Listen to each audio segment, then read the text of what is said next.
Now, while this anniversary may take us back to that fateful day, it is also important that we shine a light on moving forward and look at how far we have come. Look at where I am right now. This is the London Avenue Canal breach site. Now, today, we do have sturdier flood walls, but that is because of several organizations who have been fighting the fight with the Army Corps of Engineers. One of those organizations is levees.org. Their goal today, to make sure Hurricane Katrina never happens again anywhere else.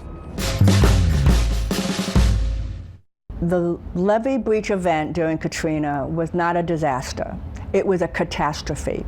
It was the worst engineering failure in the history of the United States and in the world, second only to Chernobyl. Levees.org founder Sandy Rosenthal can't help but to reflect on the disaster that hit the Crescent City and the surrounding areas 20 years ago. Like many, Rosenthal evacuated before the storm hit. But everything changed for her after a conversation with a man from Alexandria who said New Orleans did not deserve help. I was so stunned to hear this from someone who lives here in Louisiana that I decided I needed to do something. I needed to get the truth out. So Rosenthal went to work. After listening to and reading several different media outlets, she eventually got her hands on a government accountability report. And there was the answer. Why did the levees break during Hurricane Katrina? Well, back in 2005, the whole country, the whole world thought Katrina was just too big a storm, overwhelmed the levees, broke the levees. No, that's not what happened. It turned up that those levees broke when water was still 4 feet from the tops of the wall. 4 feet. They're designed for the water to go all the way to the top.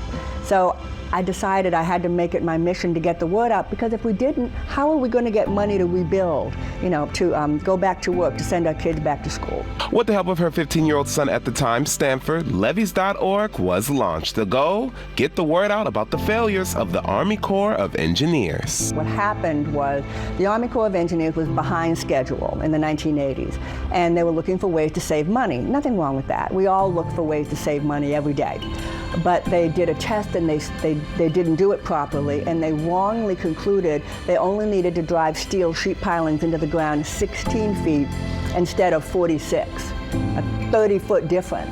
And they thought, this is great, we're saving all this money. $100 million they were going to save because they didn't have to buy that steel and drive it into the ground. When Hurricane Katrina's surge arrived, August 29, 2005, those walls fell over like matchsticks. Do you think they knew at the time they had made a mistake? I don't think they knew. I really don't feel that they had any idea. They made a mistake. They with their test, it's called an E99 study in the 1980s. Rosenthal spent the next several years putting as much information out as possible. She felt the Corps was trying to stop her work, but she did not let them. After countless efforts, the Corps of Engineers was found responsible, but not liable, for the levee breaches in 2013. This museum is designed so that anyone at any time can come, look through the windows, and see what the people of the New Orleans had to come home to after being away for 4 to 6 weeks. Today, you can learn more about the devastation Hurricane Katrina left on homes at the Flooded House Museum. It's located at the south breach of the London Avenue Canal on Warrington Drive.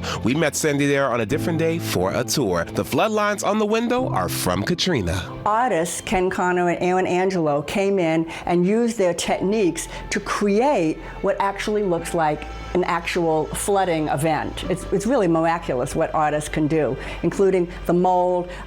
Both of these artists, their homes had flooded, their own homes had flooded, and so they had a lot to work from. And next to the museum is the Levee Exhibit Hall and Rain Garden. Here, you can learn more about every breach and how they happened. Did they all happen the same way, or was one stronger than the other? There were different reasons for different breaches. The worst breaches were where we're standing right now. That's why we built this map. You are here at the site of the worst breaches. And they were because the walls were misconstructed. These walls should have been something called a T-wall.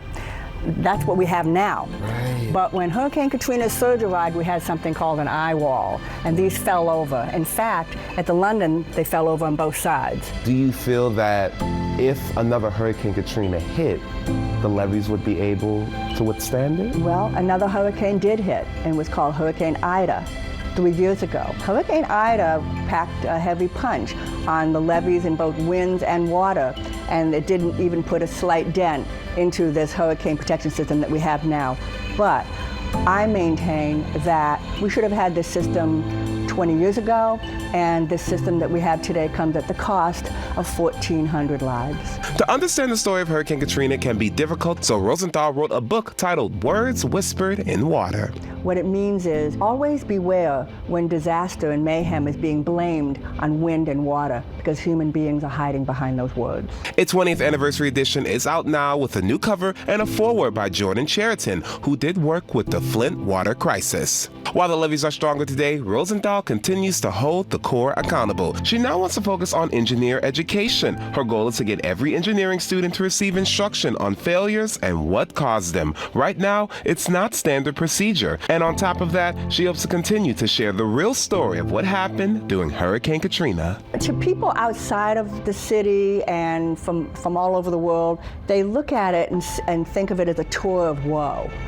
But we, the people who live here, look at this and as a symbol of how we bounce back. We are resilient. You think we're going to take this sitting down? Nope, we're coming back.